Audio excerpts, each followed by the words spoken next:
Alright, so today we're diving into two of the most visually stunning games ever made, Ghost of Tsushima and Assassin's Creed Shadow.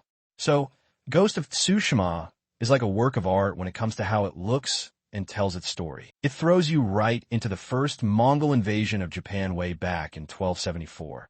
And it totally nails that samurai vibe with its stunning scenery and action-packed fights that feel like you're in a movie.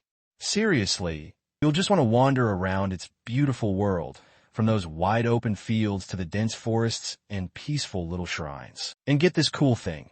Instead of a messy map, the game has this guiding wind that helps you find your way, encouraging you to really take in the environment. It's pretty neat. Now, the Assassin's Creed games have gone through a lot of changes over the years, and this new one, set in Japan in 1579 during the Sengoku period, sounds like it's going to be super detailed and give you a really deep dive into that time. Unlike Tsushima, you actually get to play as two main characters. There's Naoi, who's all about being a super sneaky ninja, and then there's Yasuke, who's this powerhouse that hits incredibly hard. They both have their own unique way of fighting. Now, some folks think Naoi's fighting isn't the absolute best, but it's still satisfying. While having these two characters is cool and adds variety, some people feel it might take away a little bit from that pure samurai feeling that Ghost of Tsushima has. Okay, let's talk about graphics. So, when you look at Shadows, it's seriously gorgeous. The graphics are super realistic, and the way the lighting changes makes everything look so alive. Plus, get this, the whole world changes with the seasons.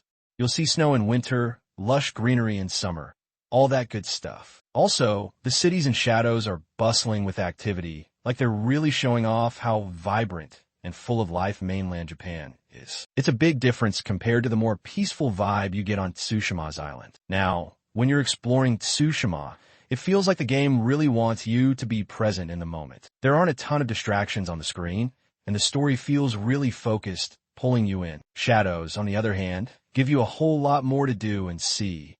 Tons of content packed in. But sometimes, because there's so much going on, it can be a little harder to really feel lost in the world compared to how immersive Tsushima feels. So, when you jump into a fight in Ghost of Tsushima, it feels super impactful and almost like you're in an action movie. The controls feel really tight, and every fight is intense. The bad guys aren't dummies either. They come at you hard and think strategically, so you gotta get good at timing your moves and switching up your fighting styles. The combat in Tsushima is just chef's kiss. It's so smooth. You really feel like a master swordsman playing as Jean, and he's got these 4 cool fighting stances, each one perfect for taking down different kinds of enemies. The sword clashes feel real, the duels are epic, and even the finishing moves look pretty brutal in a cool way. It all adds up to this super satisfying and immersive experience. Plus, because the story and characters are so well developed, every fight feels like it actually matters. Now, over in Assassin's Creed Shadows, the fighting definitely feels like it packs more of a punch. You can really feel the weight of your attacks. You get to play as 2 different characters with totally different fighting styles, which is neat. Yasuke is all about brute strength and smashing through enemies, while Naoi is a stealth master, preferring to sneak around and take enemies down silently. Speaking of sneaking, the stealth in Shadows is seriously next level. There's so many more ways to be sneaky and take down enemies without them even seeing you coming, using the shadows to your advantage. However, while the combat in Shadows is better than in the older Assassin's Creed games, it doesn't quite have that same smooth and intense flow that you get with the sword fighting in Tsushima. So, when you're wandering around in both Ghost of Tsushima and Assassin's Shadows, you'll definitely find cool stuff and feel rewarded for checking things out, but they go about it in different ways.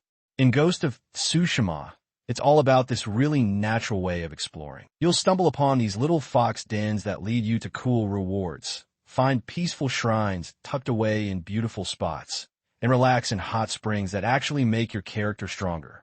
These little side things really help you feel more connected to the world and make your character better. Now, in Assassin's Creed Shadows, the cities are where it's at.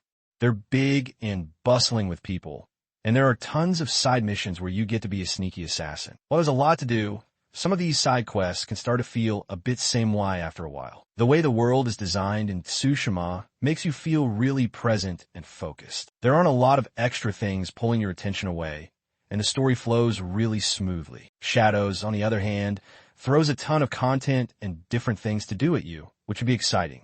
But sometimes, because there's so much going on, it can make it a little harder to really feel lost in the world compared to how immersive Tsushima feels. So, get this, Ghost of Tsushima was a huge hit in Japan.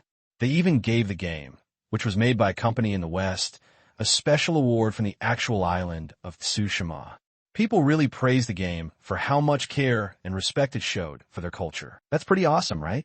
Now, the folks over at Ubisoft are also trying really hard to get things right with Assassin's Creed Shadows. They've hired people to help them make sure everything feels authentic. They're featuring a real historical figure in the game, and they want to show players lots of different sides of Japanese life back then. That sounds promising, but we haven't seen how everyone will actually react to Shadows yet. The big question is, will it really honor the history and culture it's inspired by, or will it feel more like just visiting a cool place and slashing some bad guys without really understanding it?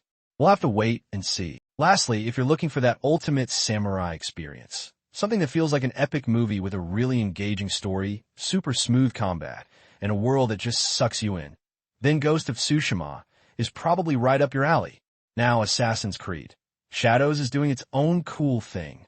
It's not your typical Assassin's Creed game, and it's definitely going to appeal to those of you who love having tons of stuff to do, sneaking around in the shadows, and playing a big, beautiful RPG with realistic graphics. Plus, you get to play as two different characters with their own unique ways of playing, which is pretty awesome. Both of these games are fantastic in their own way, offering really different but cool experiences. Personally, I think Assassin's Creed really nailed what they were going for, even if Ghost of Tsushima kind of set the stage for this type of historical adventure first. But hey, that's just my 2 cents. I'd love to hear what you think. Head down to the comments and let us know which game you think is better and why.